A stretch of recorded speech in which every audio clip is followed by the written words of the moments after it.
Battlefield has been slowly teasing their short film Exodus, which will give backstory on the world of 2042 and set up factions like the No-Pats, as well as help us understand why war broke out in the first place. Now, most first-person shooter games are about, just like the term would suggest, shooting people. It's also about having skill and quality knowledge of maps, weapons, etc., just so you can outgun your opponents. But what can add an extra layer to this? What can add more to it and is uniquely Battlefield? Well, that's what today's video is going to be about. Now, without further ado, if you do enjoy today's video, don't forget to leave it a nice, thick, and juicy like as always, and of course if you enjoy this kind of content, you want more like it, don't forget to hit that big red sexy subscribe button right underneath the video. I'm also streaming just about every weekday around 1 p.m. Eastern time, so be sure to hit the notification bell so you can stop by for those. They've been really fun lately, and thank you to everyone who has been coming out. Also, thank you to my channel members. You guys help make these videos possible. If you want to join, get access to the exclusive perks that they get, then be sure to check out the link in the description or hit the blue join button.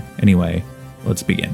Now, a lot of people I think were wondering why there was this niche crowd of Battlefield fans that were so upset why a campaign was not going to be in 2042. And while of course the easy answer is, well, it's been a staple of FPS games for a long time and a lot of people just really enjoy the campaign aspect of it, I do think that it runs a bit deeper than that. You see, a campaign sets up a story for multiplayer, why the fighting is going on, where it's going on, and why these factions are fighting one another. So whether consciously or not, this adds stakes to each match as a player. Yet 2042 is departing from this traditional style and instead telling a story through its multiplayer. Now, this can go very wrong, as it has been tried a couple of times. Just look at Black Ops 4. Yikes. Or it can be done well, and luckily Battlefield has a semi-precedent for this kind of a thing. Just look at Battlefield 1. Sure, you had war stories, which are technically a campaign, and while it wasn't a traditional campaign, it's still a campaign. However, they also told the story of the Great War through the mode Operations. This large-scale attack and defend kind of mode was set up to span multiple maps and tell the story of a massive campaign that actually took place during the Great War. This added massive stakes to each match. Now again, not every player cares about this sort of thing. Some just want to hop in and blast some enemies and have fun, and that is just fine. But for those that do, having this much deeper connection to the game, and in this case to the world of 2042, can be extremely immersive and engaging like it was in Battlefield 1. And we've already started to see it with these little teases with Kayvan Bechir, the reporter who is reporting on these events on the lead up to 2042 and on the lead up to the short film Exodus. You really start to see this kind of world building going on, and it's a world that makes sense. It feels grounded in some of the things that are going on, things like climate catastrophes, things like wars over resources. These are things that people in the real world are predicting for our future, that you will have things like water wars, which are wars over the resource of water. This is something that is a very real possibility, and the fact that DICE went and said, you know what, let's make this semi-realistic type of future something that could potentially happen, and let's make that part of the game so that it feels relatable. It's something people are talking about, and it adds so much more to the game. It makes it so much more real. It hits home so much more because of that sort of a thing. And in this way, once you get into the multiplayer, it's that much more engaging. You feel tied to that specific faction. You want to accomplish the things that that faction wants to accomplish because you have that connection to them and the connection to the world, even if it's just for that match, and the next match you're going to be on the other team. That's fine. For this match, I want to take this objective for my team because this is what they need right now. And it's so much fun just to get tied into, to get immersed into, to get engaged with. It's so satisfying for a lot of people to have that aspect to it. Just like it was in Battlefield 1 when you're on the attacking team on Ballroom Blitz and you come in and, you know, you're the Americans, you got to push through and you got to get through this area that the Germans are holding on to, this last bit of ground, conquer it and end the war. The stakes are you're trying to end the war.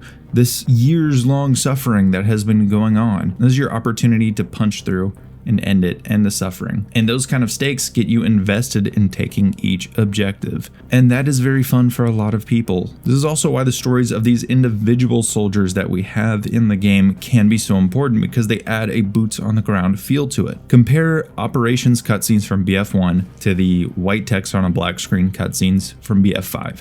Which one ties you to the battle more? Which one gives a much better feel of the history of the context of the battle more? Battlefield 1's does. Because Battlefield 5's looks like some kind of PowerPoint presentation a history professor put together.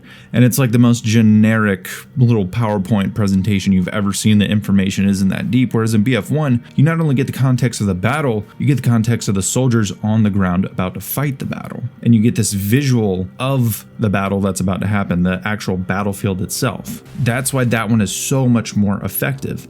And that's why these stories of these individual soldiers that we're going to have in the game, I think, can make a massive impact, because if we get their perspective on this conflict, then that's going to add a much more grounded and boots on the ground, I know I've said that a few times now, feel to these battles, and you're going to be tied much more not only to the characters themselves, to the soldiers on the ground, but to the battles themselves and the world as a whole. Now, of course, of the modes that are in the game, we know we have the portal. I don't think this type of stuff is going to really go on in the portal. And Hazard Zone, we don't really know much about, but that seems to be more of the kind of battle royale, escape from Tarkov sort of thing. So I think by default, the thing that is going to tell the story of 2042 is, of course, going to be all-out war. That seems to tie in with the theme of everything. That seems to be the thing that they're focusing on in terms of telling the story of 2042. So I think this is where this is going to take place. As they've also said that it's going to be like a combination of operations and conquest. So I think that's where we're going to see that. And also, it does look like the biggest and baddest mode in the entire game, and I think will be the main focus of the game.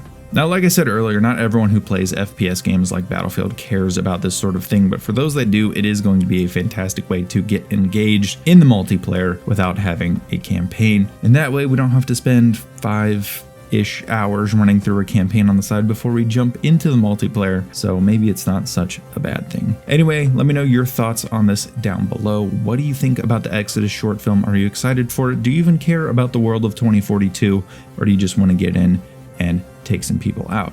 Let me know. I'd love to have a conversation with you, and I will see you guys in the next video.